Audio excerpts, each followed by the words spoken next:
Я поступил в колледж, я учился и занимался по 5 часов в день, и я работал на строительстве.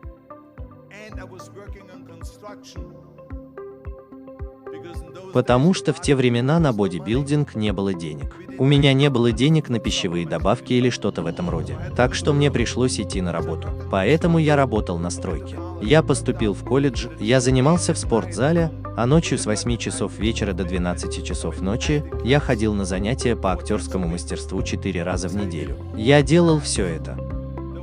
Я не потратил впустую ни одной минуты. И именно поэтому я стою здесь сегодня. В возрасте 20 лет я поехал в Лондон и выиграл конкурс «Мистер Вселенная» как самый молодой мистер Вселенная в истории. И это потому, что у меня была цель. Если у тебя нет видения того, куда ты идешь, и если у тебя нет цели, куда ты идешь, ты плывешь по течению и никогда никуда не попадешь. 74% людей ненавидят свою работу в Америке. Большинству людей не нравится то, что они делают. Ведь они на самом деле не делают этого, потому что у них не было цели, и они следовали этой цели. Они просто бесцельно слоняются без дела, а потом появляется вакансия, и они получают свою работу, потому что ты должен работать. Но когда ты работаешь, это тяжелая работа. Это работа. Это не весело. Так что, если подумать, только четверть людей действительно наслаждается тем, что они делают в жизни. Люди всегда спрашивают меня об этом. Когда они видели меня в спортзале в дни накачки железа, они спрашивали, почему ты так усердно тренируешься. 5 часов в день, 6 часов в день, и у тебя всегда улыбка на лице, остальные тренируются так же усердно, как и ты, и у них кислое выражение лица. Почему это так? И я все время говорил людям об этом, потому что для меня я бью поворотом. Передо мной титул «Мистер Вселенная». Поэтому каждое повторение, которое я делаю, приближает меня к достижению цели, чтобы эта цель, это видение превратились в реальность. Каждый сет, который я делаю, каждое повторение, каждый вес, который я поднимаю, приближает меня на шаг к превращению этой цели в реальность. Так что я не мог дождаться, когда сделаю еще одно приседание на 500 фунтов. Я не мог дождаться, когда сделаю еще 500 фунтов жима лежа. Я не мог дождаться, когда сделаю еще 2000 повторений приседаний. Я не мог дождаться следующего упражнения. Позволь мне сказать тебе кое-что, визуализируя свою цель и стремясь к ней, ты получаешь удовольствие. У тебя должна быть цель, независимо от того, что ты делаешь в жизни. У тебя должна быть цель Мухаммеда Али.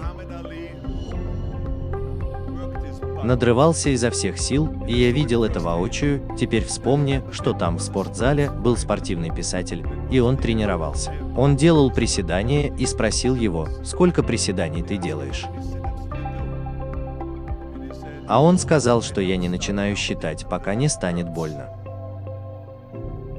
А теперь подумай об этом, он не начинает считать свои приседания и чувствует боль. Вот тогда-то он и начинает считать. Это тяжелая работа. И поэтому ты не можешь обойти стороной тяжелую работу, неважно кто это. Надрывай свою задницу. Нет никакой волшебной таблетки, нет никакой магии, которую ты не можешь обойти, ты должен работать, работать и работать. У тебя есть это, убедись в этом в порядке вещей. Так что это работа. И меня сводит с ума, когда люди говорят, что у меня не хватает времени ходить в спортзал по 45 минут в день и тренироваться. Или делать что-то от 45 минут до часа в день, чтобы улучшить, если это физическое улучшение или если это умственное улучшение. Представь, что ты читаешь 1 час в день об истории. Как много ты узнаешь через 365 часов за 1 год? Подумай о том, если бы ты изучал историю музыкантов и композиторов, как много ты бы знал. Представь, что ты работал бы над бизнесом и каким-нибудь бизнесом, который ты хочешь развивать, каждый день в течение часа представляй, как дальше ты продвинешься и чего добьешься. Меня это сводит с ума, потому что, когда люди говорят, что у них нет времени. У нас есть 24 часа в сутки, мы спим по 6 часов в сутки. Значит, у тебя есть еще 18 часов, Здесь впереди кто-то качает головой и говорит, что, вероятно, я не сплю 6 часов. Я сплю 8 часов, верно? Или просто спи быстрее. Таким образом, у нас есть 18 часов в сутки. Средний человек работает от 8 до 10 часов, так что давайте предположим, что это 10 часов, так что у нас осталось 8 часов, затем вы путешествуете около часа в день. Может быть 2 часа в день. Так что теперь у вас есть еще 6, мальчик, осталось несколько часов. Так что же ты делаешь с этими 6 часами? Может быть съешь немного, может быть немного поболтаешь. Немного поговори с людьми и все такое, но ты можешь увидеть, сколько времени у тебя есть, если ты организуешь свой день. Значит, тебе досталась тяжелая работа. Я ненавижу план Б.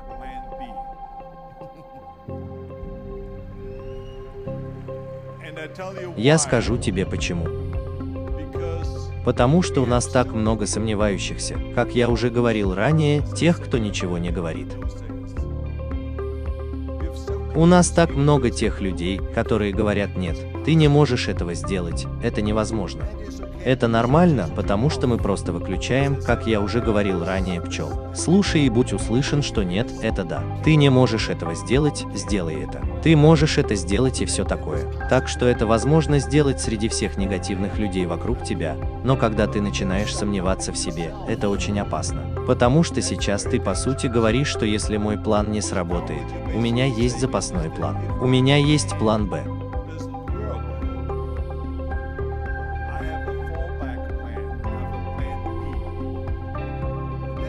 А это значит, что ты начинаешь думать о плане Б, и каждая мысль, которую ты вкладываешь в план Б, теперь отнимает эту мысль и эту энергию у плана А.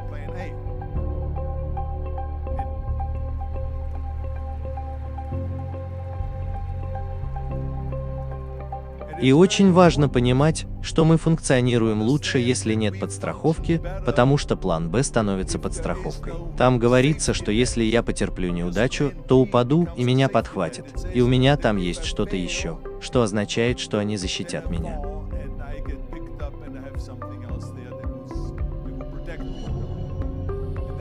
И это нехорошо, потому что люди работают лучше, когда нет системы безопасности. Люди работают лучше в спорте и во всем остальном, если у тебя нет плана Б. Говорю тебе, у меня никогда не было плана Б. Я взял на себя полное обязательство стать чемпионом по бодибилдингу. Я взял на себя полное обязательство быть в Америке.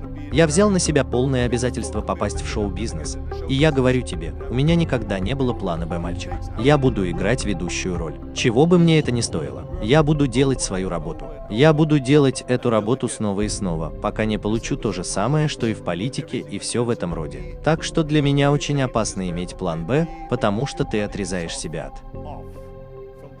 Шанс действительно добиться успеха и причина, по которой одна из главных причин, по которой люди хотят иметь план Б, заключается в том, что они боятся потерпеть неудачу. Что если я потерплю неудачу, то у меня больше ничего не останется. Позволь мне сказать тебе кое-что. Не бойся потерпеть неудачу, потому что нет ничего плохого в том, чтобы потерпеть неудачу. Ты должен потерпеть неудачу, чтобы подняться по этой лестнице. Нет никого, кто не потерпел бы неудачу, сказал Майкл Джордан в одном из своих интервью. Когда они сказали, ты невероятно величайший баскетболист всех времен, я имел в виду, расскажи мне об этом. А потом он сказал, ну ты только что упомянул об успехах. Но он говорит, чтобы я стал величайшим баскетболистом, которого мне не хватало. 9000 бросков. Когда я играл в баскетбол в играх НБА. Так вот, во время этой игры он был настолько успешен, что пропустил 9000 бросков. Разве это делает его неудачником? Нет, он один из величайших баскетболистов 4 раза, но он потерпел неудачу 9000 раз. Ты понимаешь? Мы все терпим неудачу. Все в порядке.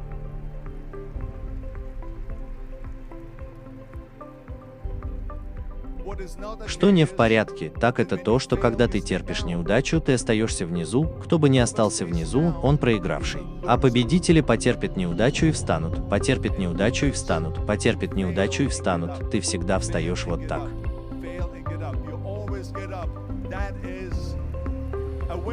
Победитель, который есть победитель. Я потерпел неудачу в бодибилдинге. Я проиграл соревнования по бодибилдингу, я проиграл соревнования по пауэрлифтингу и проиграл соревнования по тяжелой атлетике. У меня были ужасные фильмы, которые спускали в унитаз. Они получили худшие отзывы.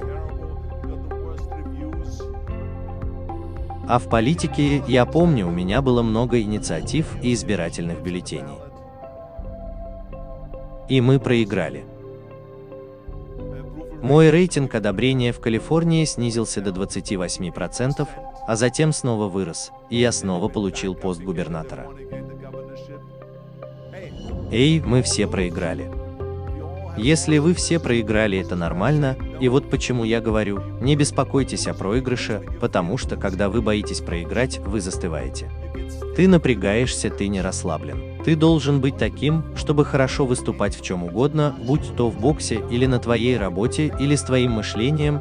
Это происходит только тогда, когда ты расслабляешься. Так что расслабься, потерпеть неудачу – это нормально, давай просто выложимся и отдадим ему все, что у тебя есть. Вот в чем все дело. Так что не бойся потерпеть неудачу.